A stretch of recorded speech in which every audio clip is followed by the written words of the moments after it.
안녕하세요. 평화바람 변준입니다. 여러분은 세상에서 가장 높은 담장이 우리나라에 있다는 걸 알고 계시나요? 아직 전쟁이 끝나지 않은 한반도의 현실을 한번 살펴보고 여러분과 함께 평화로운 한반도를 어떻게 만들 수 있을지 한번 알아보는 시간 갖도록 하겠습니다. 여러분 동작구에 살고 계시죠?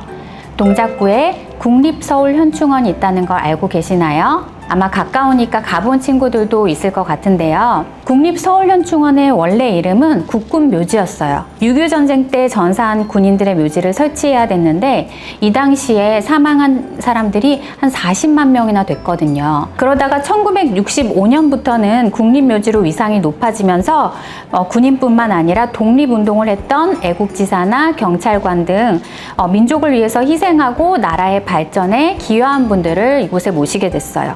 2005년 7월 29일부터 국립묘지의 명칭이 국립서울현충원으로 변경되었는데요. 현충원은 나라를 위한 깊은 마음이 나타나는 곳이라는 뜻을 담고 있습니다. 국립현충원에는 특별한 타임캡슐이 하나 있는데요. 2020년 6.25 전쟁 70주년을 맞는 해에 국민들이 작성한 추모의 글과 30년 후 나에게 하는 다짐을 적어서 열 수 없게 봉인해 놓았다고 해요. 봉인한 시점부터 30년 후인 2050년에 6.25 전쟁 100주년이 되거든요. 그때 타임캡슐을 개봉할 예정이라고 합니다. 이렇게 국립현충원은 전쟁의 아픔과 함께 평화의 소망을 담고 있는 의미 있는 곳이에요. 여러분 중에서 아직 가지 못한 친구가 있다면 한번 가족과 함께 가보면 좋겠습니다. 앞서 살펴봤듯이 전쟁은 많은 사람을 죽음에 이르게 했을 뿐만 아니라 세상에서 가장 높은 담장을 만들었습니다. 우리나라는 어떤 이유로 분단되어서 이런 담장이 생기게 된 걸까요? 분단의 첫 번째 이유는 힘센 나라들이 우리나라의 미래를 결정하려고 했기 때문이에요. 일본은 우리나라를 36년간 점령했고 1945년 8월 15일 해방된 이후에도 미국군과 소련군이 한반도에 머물렀어요. 우리나라의 미래는 여러분 누가 결정해야 하죠? 우리가 결정해야 하죠. 그런데 힘센 나라들이 우리나라의 미래를 결정하려고 할 때 우리는 마음을 함께 모으지 못했어요. 우리끼리도 서로 분열하고 다투면서 갈라지기 시작한 거예요. 그러면서 결국 남한과 북한에 하나의 정부를 세우지 못하고 남쪽은 대한민국, 북쪽은 조선민주주의 인민공화국 정부를 수립하게 됩니다. 그리고 그로부터 2년이 채 되지 않아서 비극적인 6.25 전쟁이 발생하게 돼요. 여러분 6.25 전쟁이 무엇을 위해 시작한 전쟁인지 아세요? 북한은 남침을 할 때 통일을 위해서라고 했습니다. 자, 여러분 통일이 무조건 좋은 걸까요? 그렇지 않죠. 어떤 통일이냐, 어떤 방법이냐가 더 중요한데 북한은 전쟁을 통한 통일을 선택을 했기 때문에 그 전쟁으로는 목적하는 바를 이룰 수가 없었어요. 여러분은 6.25 전쟁이 기네스북에 올랐다는 사실을 알고 있나요? 기네스북은 최고 기록만 올려주는 책인데요. 기네스북에 오른 6.25 전쟁은요, UN 파병국만 16개국, 의무지원 5개국, 물자지원 40개국, 전후복구 지원 6개국을 포함하여서 67개국이 대한민국을 지원하였는데 이 기록은 역사상 가장 많은 국가가 단일연합군으로 참전한 세계 기록입니다. 한반도의 평화가 깨어졌더니 어디에 평화가 깨어진 거죠? 세계의 평화가 함께 깨어진 거죠. 바꿔서 말하면 한반도가 평화로워져야지 세계가 함께 평화로워질 수 있는 겁니다. 그래서 여러분이 세계의 평화가 시작되는 이 한반도 문제에 관심을 가져야겠죠. 그렇지 않는다면 우리나라의 미래는 또 누가 결정하게 될까요? 아마 힘센 나라들이 결정하게 될지도 몰라요. 1953년 7월 27일 3년 넘게 계속되던 전쟁이 멈췄습니다. 정전협정에 서명했기 때문인데요. 이 서명에 미국, 북한, 중국 대표가 서명했죠. 우리나라는 빠져 있어요. 왜일까요? 당시 우리나라는 전쟁 중의 작전 권한인 전시작전권을 미국에게 넘긴 상태였거든요. 여러분 전쟁을 끝내려면 어떻게 해야 한다고요? 종전을 해야 되겠죠? 그런데 남과 북 사이에는 종전선언이라는 것을 했는데 다시 말하면 전쟁을 끝내기로 합의했는데 미국과 북한 사이에는 아직 종전에 합의하지 못했어요. 미국과 북한 또한 전쟁을 끝내기로 약속을 해야 하고요. 북한과 중국과 미국, 한국이 합의해서 평화협정까지 이루어가는 그 목표를 가지고 한 걸음 한 걸음 가는 과정 중에 있습니다. 정전협정의 결과로 38선이 사라지고 군사분계선이 생겼어요. 여기 보면요, 군사분계선에서 2km가 내려오면 남방한계선이 있고요. 2km가 위쪽으로 올라가면 북방한계선이 있는데요. 이 간격 4km가 있는 이 공간을 비무장지대, DMZ라고 합니다. 그리고 남방한계선으로부터 또 내려오면 민간인 통제선이라고 해서 민통선이 있는데요. 이곳은 군인들만 들어갈 수 있는 곳이고 민간인들의 출입은 통제되어 있는 곳이에요. 남방한계선은 이렇게 철책선으로 이루어져 있는 거 잘 알고 계시죠? 그러면 여러분 군사분계선은 무엇으로 이루어져 있을까요? 자, 많은 친구들이 군사분계선이 이런 철책선이라고 오해를 하고 있는데요. 실제로 군사분계선은 이렇게 생긴 1292개의 표지판이 동쪽으로부터 서쪽으로 한 500m 간격 정도로 박혀 있습니다. 그러니까 표지판과 표지판 사이는 어떻게 되어 있는 거죠? 뚫려 있는 거죠. 그래서 우리는 콘크리트 담장이 아니기 때문에 남한과 북한의 사이가 평화로워지면 언제든지 이 군사분계선 표지판을 넘어서 북으로 갈 수 있는 거죠. 실제로 2000년에 남과 북의 사이가 좋았을 때는 우리 수학여행을 버스 타고 남방한계선을 넘어서 이 군사분계선 표지판을 창밖으로 보면서 통과해서 북으로 갔던 그런 시기도 있었습니다. 우리나라의 가장 가까운 국경선이 지나가는 곳이 바로 여기 판문점인데요. 지금 보이는 자갈이 있는 쪽이 우리나라 남측, 모래가 있는 곳이 북측입니다. 우리는 건너갈 수 있을까요? 군사분계선이 지나가는 경계석을 가까이서 보면 이렇게 생겼는데요. 폭이 50cm, 높이가 5cm밖에 되지 않는다고 합니다. 그런데 세상에서 가장 높은 담장이라고 불린대요. 왜일까요? 이곳을 넘으려면 죽음을 각오해야 되기 때문이죠. 그것이 서글픈 분단의 현실입니다. 그래서 한반도의 허리에는 이렇게 온통 가시 울타리가 감겨져 있습니다. 허리 아픈 호랑이처럼, 그리고 섬나라처럼 되고 만 것이죠. 그렇게 남북을 갈라놓은 분단은 너무나 많은 것을 빼앗아 갔습니다. 우리의 평화, 자유, 인권, 가족, 친구, 영토, 자원 등 너무나 소중한 것들을 말이죠. 소중한 것들을 되찾기 위해서는 많은 사람들의 노력이 필요해요. 무엇보다 이 한반도에 다시는 전쟁이 일어나지 않도록 노력해야겠죠. 그러면 남과 북이 전쟁을 일으키지 않고 다시 평화를 되찾고 통일을 이룩하는 방법은 무엇밖에 없을까요? 그렇죠. 서로 대화하는 방법밖에 없는 거죠. 그래서 남과 북은 함께 만나 평화를 위한 대화를 시작했고 여러 가지 약속을 만들었습니다. 최초의 남북 정상회담은 2000년 6월 김대중 대통령과 김정일 위원장이 함께 만났었고요. 두 번째 남북 정상회담은 2007년 10월 노무현 대통령과 김정일 위원장의 만남이었어요. 그리고 세 번째 남북 정상회담은 그로부터 무려 11년 후인 2018년 4월 27일에야 열리게 되었습니다. 그것도 분단의 상징이었던 판문점에서 평화를 위한 대화가 시작되었던 것이죠. 이 세 번째 만남이 특별했던 이유는 앞서 두 번의 정상회담은 우리나라 대통령이 북으로 방문했다면 이번에는 북한의 위원장이 남쪽으로 넘어온 최초의 사례였어요. 그리고 분단 이후 처음으로 세상에서 가장 높은 담장을 함께 넘었답니다. 문재인 대통령이 김정일 위원장에게 나는 언제쯤 북으로 갈 수 있을까요? 했더니 김정일 위원장이 그럼 지금 넘어가 볼까요? 라고 대답했고 그때 함께 넘어서 우리나라 대통령도 10초 동안 북한 땅을 밟은 장면이 전 세계로 방영됐죠. 그 장면을 보고 많은 사람들이 한반도의 평화를 함께 응원해 주었어요. 이것이 남북 정상의 평화의 첫걸음입니다. 이제 이 담을 누가 넘어야 될까요? 우리가 함께 넘을 수 있을 때 진짜 평화가 시작되겠죠. 이때 남북 정상은 대화만 한 것이 아니라 평화를 위한 약속을 만들었어요.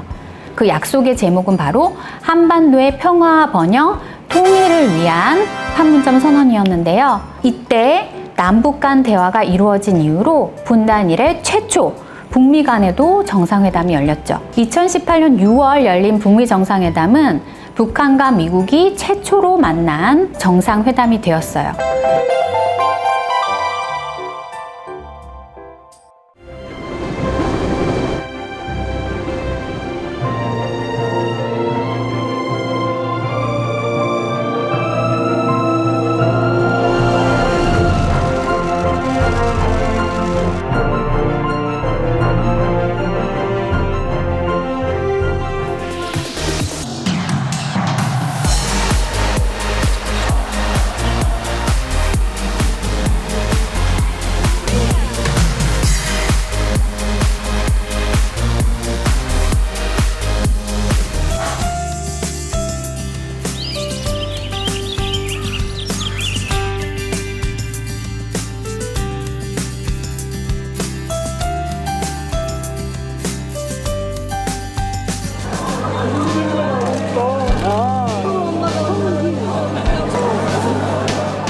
비무장지대 감시초소 11곳을 폭파하기로 했는데요.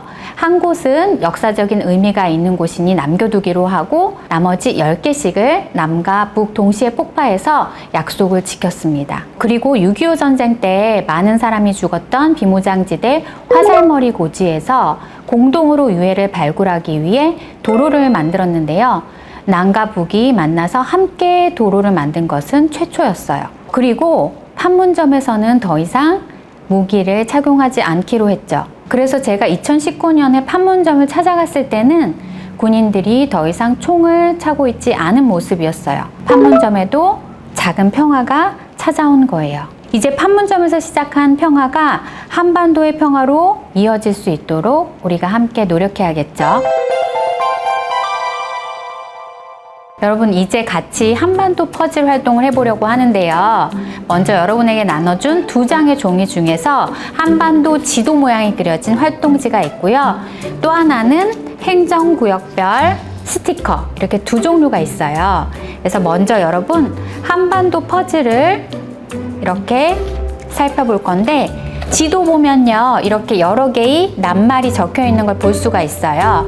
자, 이 낱말들은 뭐냐면 평화로운 한반도를 만들기 위해서 어떤 마음과 태도가 필요한지에 대해서 알려주는 그런 낱말이거든요. 여기 보면 먼저 평화라는 낱말이 있네요. 우리가 싸우지 않고 평온하게 화목하게 지내는 마음도 필요할 거고요. 자, 그리고 협력, 서로 잘 도와줘야겠죠? 자, 그리고 예의를 갖춰 공손하게 행동해야 될 거고요.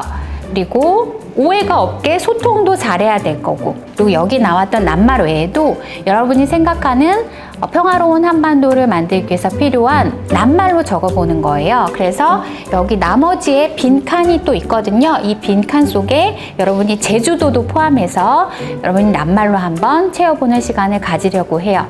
영상을 잠깐 멈춰주시고요. 시간을 드릴 테니까 연필 아니면 사인펜으로 한번 적어보면 좋겠습니다. 여러분 한번 다 해보셨나요?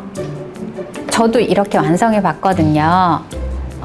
여기 원래 있었던 낱말 외에도 관심, 친절, 그다음에 이해, 배려, 사랑, 용서, 지혜, 희생, 믿음, 희망, 이런 낱말 한번 적어봤어요. 그래서 이런 마음을 우리가 가지면 조금 더 평화로운 한반도를 만들어갈 수 있을 거라고 생각합니다. 그 다음에는 스티커 붙이기를 한번 해볼까요?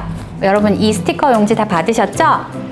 자, 여기 아래쪽에는 남한 지역 스티커, 그 다음에 위쪽에는 북한 지역 스티커가 있는데요. 지금부터 제가 이야기하는 스티커를 찾아서 하나씩 붙여볼 거예요. 먼저 우리 서울하고 가장 가까이 있는 경기도 한번 붙여볼까요? 경기도, 우리 하늘색 스티커 떼어서 이 선에 맞게, 선에 맞도록 이렇게 잘 붙여주시고요.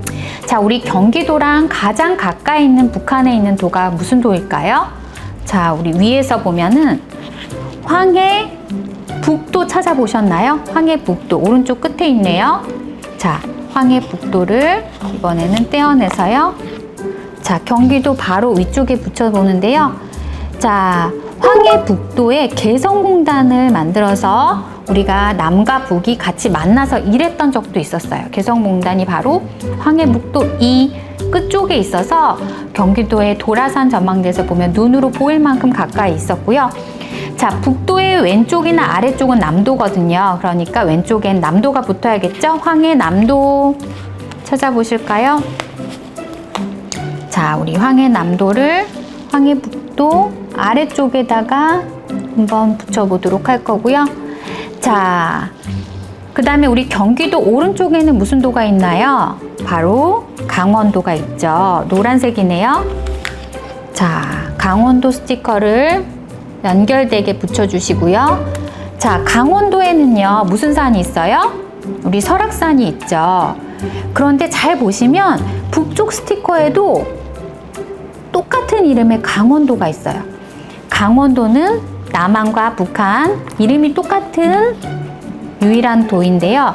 원래 하나의 도였는데 분단 때문에 이렇게 강원도가 나눠진 거예요. 북쪽의 강원도에는 아름다운 금강산이 있죠. 여러분, 금강산도 식후경 들어보셨죠? 금강산처럼 아름다운 것을 구경할 때도 밥 먼저 먹자 이런 뜻인데, 자, 이렇게 그렇게 아름다운 금강산이 북강원도에 있고요. 자, 그 다음에 우리 제주도 한번 붙여볼까요? 자, 오른쪽 아래 제일 조그만한 제주도. 자, 제주도는요, 제가 너무너무 좋아하는데 갈 때마다 새롭고 너무나 아름다운 평화의 섬이죠. 자, 우리 제주도에는 한라산이 있는데요. 남쪽에서 가장 높은 산이 바로 여기 제주도에 있는 산이고요. 그러면 남쪽에서 가장 높은 산이 아니라 한반도 전체에서 가장 높은 산은 어디에 있을까요? 자, 무슨 산인지는 알고 있을까요? 자, 바로 백두산인데요. 백두산이 바로 양강도에 있어요. 양강도 한번 찾아서, 자, 모양에 맞게, 크기에 맞게 이렇게 한번 붙여보세요. 여기 삐죽 튀어나온 부분이 있죠? 여기가 백두산이고요. 자, 백두산 양강도 오른쪽에 함경북도, 길쭉하게 생긴 함경북도를 한번 붙여보는데요. 함경북도는, 자, 가장 북단에 있는 땅이죠. 이 끝에, 이 끝쪽이 중국과 러시아로 이어지는 접경 지역이고요. 두만강이 흐르고 있어서 함경북도에서 이 두만강을 넘어서 탈북하는 분들이 많다고 합니다. 그래서 우리나라에서 정착하고 살고 있는 탈북민들도요, 이 함경북도 출신이 많으시고요. 자, 우리 북도 아래쪽 함경남도겠죠? 함경남도도 떼어내서, 자, 잘 맞게 붙여볼게요.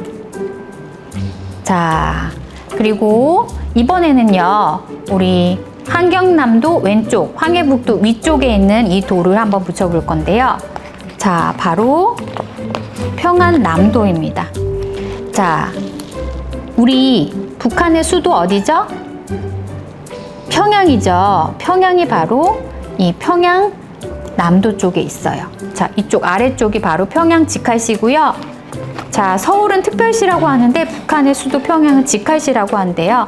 자, 남도 위쪽이니까 평안북도고요. 자, 딱 하나 남았네요. 자, 자강도. 여기에는 엄청나게 큰 연필 공장이 있다고 해요. 자, 우리 북쪽 지역 다 완성했으니까 남쪽만 완성하면 되겠네요. 자, 경기도 아래쪽에 우리 충청북도 붙여봤고요. 자, 북도 왼쪽은 남도라고 그랬죠? 자, 왼쪽이나 아래쪽이 남도라고 했으니까, 자, 여기가 남도. 자, 그리고 충청북도 오른쪽에 있는, 자, 여기는 경상북도죠. 자, 경상북도 이곳에 바로 울릉도와 독도도 포함되어 있어요. 자, 독도는 무슨, 어느 나라 땅? 우리나라 땅이죠. 자, 이 독도도 경상북도에 포함이 되어 있고요. 자, 경상북도 아래 경상남도. 자, 마지막입니다. 전라북도 아래 전라남도만 붙이면 되네요. 자, 잘 따라오고 계시죠? 마지막 전라, 남도까지 붙이면요. 자, 이제 이렇게 한반도 지도가 완성되었습니다. 자, 우리 지도 아래쪽에는 본인의 이름을 적어주시고요. 한반도 퍼즐이라고 제목이 보이시죠? 이 아래쪽에는 무엇을 쓰냐면요. 내가 꿈꾸는 한반도는 어떤 한반도인지를 써보는 거예요. 여러분은 우리나라가 남과 북이 함께 사는 이 한반도가 어떤 한반도가 되면 좋을 것 같은가요? 무엇을 할 수 있는 한반도, 그리고 어떤 마음으로 살아갈 수 있는 한반도도 괜찮으니까 이 공간 안에 마지막으로 적어보고 완성해 보도록 하는 시간을 갖겠습니다. 이것도 시간을 조금 드릴게요. 지난 2021년 8월 15일 광복절에 아주 특별한 일이 있었습니다. 일제강점기의 독립운동가였고 만주 대한독립군의 총사령관이었던 홍범도 장군의 유해를 모셔온 것인데요. 홍범도 장군의 부인은 일제시대 고문으로 생을 마쳤고 큰아들도 전사, 둘째 아들도 병으로 먼저 세상을 떠났다고 해요. 1943년에 돌아가셨으니 광복을 보지 못하고 돌아가셨고 고국에 묻히고 싶다 하셨는데 순국 78년 만에야 이뤄드릴 수 있게 된 거죠. 그분은 자유롭고 평화로운 나라와 미래를 꿈꾸며 자신의 모든 것을 희생하였어요. 이런 분들 덕분에 지금의 우리가 있는 것이죠. 그런데 홍범도 장군의 고향이 어딘지 아시나요? 바로 지금 북한의 수도인 평양이었답니다. 원래 우리는 남과 북 구분 없이 하나였고 한 마음으로 독립을 위해서 싸웠는데 지금 우리는 이렇게 나뉘어버리고 결의를 적처럼 생각하고 있는 거잖아요. 이 모습을 보면 홍범도 장군의 마음이 어떠실까요? 그분들이 꿈꿨던 나라가 분단된 조국이었을까요? 일제강점기 우리 선조들은 목숨을 바쳐 나라의 독립을 위해서 싸웠습니다. 6.25 전쟁 시기 많은 학생과 군인, 경찰과 여성까지도 자유와 평화를 위해서 목숨을 바쳤어요. 그렇다면 분단 시대에서 평화 시대로 가는 지금 여러분은 나라를 위해서 무엇을 할 건가요? 이분들의 희생이 헛되지 않도록 분단을 넘어 담장을 넘어 남과 북이 평화롭게 통일될 수 있도록 우리가 함께 노력해야 되지 않을까요?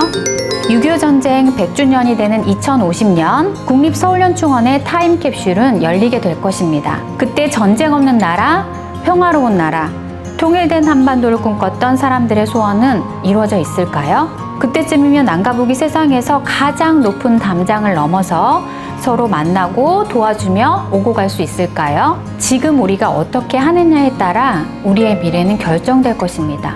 오늘 같이 했던 한반도 퍼즐 활동을 통해 생각해 봤듯이 평화로운 한반도, 전쟁 없는 한반도의 시작은 바로 우리의 마음과 태도에서부터 출발하죠. 오늘부터 북한에 대해서 조금 더 관심을 갖고 여러분이 평화를 위해서 실천할 수 있는 일들을 찾아보면 좋겠어요. 내가 뿌린 평화의 씨앗은 반드시 평화의 꽃으로 피어나서 퍼져나가게 될 것입니다.